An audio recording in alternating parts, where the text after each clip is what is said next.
2,000 years later. Guys welcome back to our channel review chit chat. ఈ రోజు మనం చెప్పుకునే మూవీ గుర్. ఈ మూవీ డిజ్నీ ప్లస్ హాట్‌స్టార్లో అయితే స్ట్రీమ్ అవుతుంది. ఇది ఒక మలయాళం మూవీ. ఈ మూవీ చూసాక నాకేమనిపించింది ఇన్ డెప్త్ రివ్యూలో డిస్కస్ చేద్దాం. కానీ మన ఛానల్ కొత్తగా వస్తే ఒక 3-4 వీడియోస్ చూడండి. కంటెంట్ నచ్చితే మాత్రం సబ్స్క్రైబ్ చేసి అలాగే లైక్ చేసి పక్కన ఉన్న బెల్ ఐకాన్ యాక్టివేట్ చేసుకొని అలాగే comment section description Instagram link కూడా ఉంటుంది. అది కూడా కంటెంట్ నచ్చితే మాత్రం కన్ఫర్మ్ అయితే వెళ్ళి ఫాలో కొట్టండి. ఇంకేం లేట్ చేయకుండా ఈ మూవీ యొక్క బేసిక్ స్టోరీ లైన్ ఏంటో చూద్దాం. మన హీరో ఒకరోజు మందు తాగేసి జూకి అయితే వెళతాడు. జూకి వెళ్ళాక సింహం ఉన్న బోన్లు అయితే పడిపోతాడు. పడిపోయాక ఏమైంది, బతికాడా బతకలేదనేది మూవీ చూసి అయితే తెలుసుకోవాలి. ఫైనల్ గా మూవీ చూసాక నాకేమనిపించిందంటే మాత్రం మూవీ చూసినంత సేపు కూడా నాకు నిద్ర అయితే వచ్చేసింది. అసలైతే నాకు నచ్చలేదు మూవీ అనేది. మూవీలో వర్కౌట్ అవుతుంది ఏంటంటే ఇలా పులిబోన్లో పడిపోయాక ఇలా పరిస్థితి ఏమవుద్దిరా అనేది ఇంట్రెస్ట్ అనేది క్రియేట్ అయితే చేయలేపారు. త్రూఅవుట్ మూవీ మొత్తం చాలా స్లోగా ఉంటుంది. అబ్బాయి ఇంత స్లోగా తీసుకెళ్లారు ఏంట్రా బాబా అని. మూవీ యొక్క రన్ టైం కూడా 2 గంటలు ఉన్నా కూడా చాలా స్లో అయితే అనిపిస్తుంది మనకు మూవీ చూసినంత సేపు కూడాను.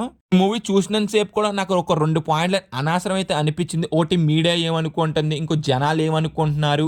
ఆ సీన్స్ చూపించారు కానీ చూపించిన ఇంట్రెస్ట్ గా చూపించారని అంత ఇంట్రెస్ట్ గా అయితే చూపిలే. బలవంతంగా సాగదీసినట్టు అయితే అనిపించింది. ఈ సీన్స్ లేకపోయినా కానీ ఆ పులి బోన్లో పడిపోయాక వీళ్ళు ఎంత స్ట్రగుల్ అవుతున్నారు, ఇలా తప్పించుకుంటా ఎలాంటి ప్లాన్స్ చేస్తున్నారు అవి చూపించున్నా కానీ బాగా వర్కౌట్ అవుతుంది మూవీ అనేది. ఇలా మీడియా ఏమనుకుంటే జనాలు ఏమనుకుంటున్నారు, ఆ సీన్స్ బదులు ఇలా జూలో ఉన్నారు కాబట్టి జూలో ఇంకా వేరే యానిమల్స్ ఉంటాయి కదా వాళ్ళ గురించి ఇంకా చూపించుంటే బాగా అయితే వర్కౌట్ అవును. డ్రాబ్యాక్ ఏంటంటే ఒకటి డైరెక్షన్, సీన్స్ అనేది అంత ఇంట్రెస్ట్ కి అయితే రాసుకోలేకపోయారు. సెవెన్ తో ఫన్ జనరేట్ చేద్దాం అనుకున్నారు కానీ ఎక్కడ కూడా ఫన్ అనేది అయితే వర్కౌట్ అయితే అవ్వలేదు త్రూఅవుట్ మూవీ అంతా కూడాను. జరిగి ఈ మూవీ చూసినంత సేపు కూడా చాలా ప్రెడిక్టబుల్ గా అయితే అనిపించింది నాకైతే.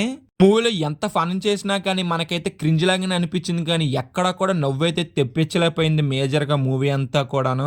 ఈ మూవీలో ఫన్ సీన్స్ అనేది అంతైతే వర్కౌట్ అయితే అవ్వలేదు. ఫన్ సీన్స్ వర్కౌట్ అవుతే మాత్రం ఒక మంచి మూవీ అయితే అవ్వను ఇది గైస్. మూవీ చూసాక నాకైతే ఇలా అనిపించింది ఈ మూవీ అనేది వర్త్ అంటే నేనైతే వర్త్ కాదైతే అంటాను. పిల్లలకైతే మాత్రం నచ్చొచ్చు ఈ మూవీ అనేది. నాకైతే మాత్రం అంతైతే వర్కౌట్ అయితే అవ్వలేదు ఈ మూవీ అనేది.